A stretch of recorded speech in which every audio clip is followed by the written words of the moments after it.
দেখেন এক কোনা ডিম বাবা সংগ্রহ করে নিছে, এখন এগুলা মেশিনের মধ্যে দিব।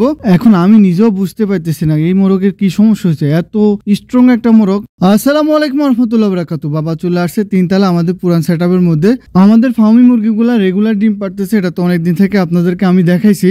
মাশাআল্লাহ দেখেন এখন অনেকগুলা ডিম পাড়ে রাখছে, তাই বাবা এগুলো সংগ্রহ করতে আসছে। বাবার নিজের তৈরি করা দেশি পদ্ধতি ডিম সংগ্রহ করার জন্য যে মেশিনটা বানাইছে, ওই মেশিন দিয়ে আস্তে আস্তে সংগ্রহ করে নিতেছে। দেখেন অনেকগুলা ডিম বাবার কাছে জমা হয়ে গেছে বর্তমানে, এক কথা পুরো গোডাউন বানিয়ে দিয়েছে তাকের উপরে। দেখেন অনেকগুলা ডিম বাবা এখন মার্কিং করে নিতেছে কোন মুরগির ডিম। এরপর এখান দিয়ে দেখেন আমাদের দেশি মুরগিগুলো ডিম পারতেছে। মোটামুটি আমার ফার্মে এখন সবগুলোই মুরগি ডিম পারতেছে, যেহেতু এখন একটু ঠান্ডা পড়তেছে এই কারণে ডিমটা ভালোই পাইতেছি। দেখেন এক কোনা ডিম বাবা সংগ্রহ করে নিছে, এখন এগুলা মেশিনের মধ্যে দিব।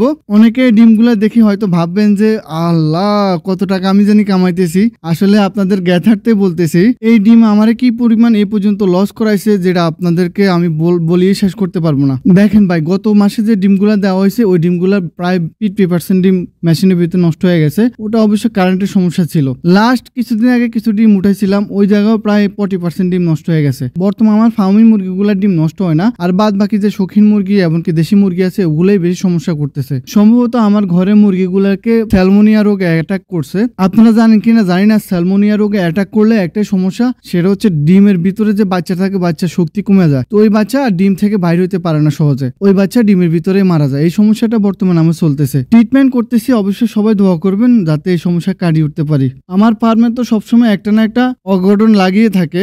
দেখেন আজকে সকালবেলা এই সমস্যাটা হয়ে গেছে। আমার ফাইটারে যে মেলটা আছে হঠাৎ করে গাঁড় ভাগ হয়ে যাইতেছে, খাবার দাবার খাইতেছে না। বাবা এটা দেখি খুবই পেরেশান হয়ে গেছে, এটা সেটা দিয়ে ট্রিটমেন্ট করার চেষ্টা করতেছে। বাবা খুবই টেনশনে আছে মুরগিটা নিয়ে, মোরগটা নিয়ে।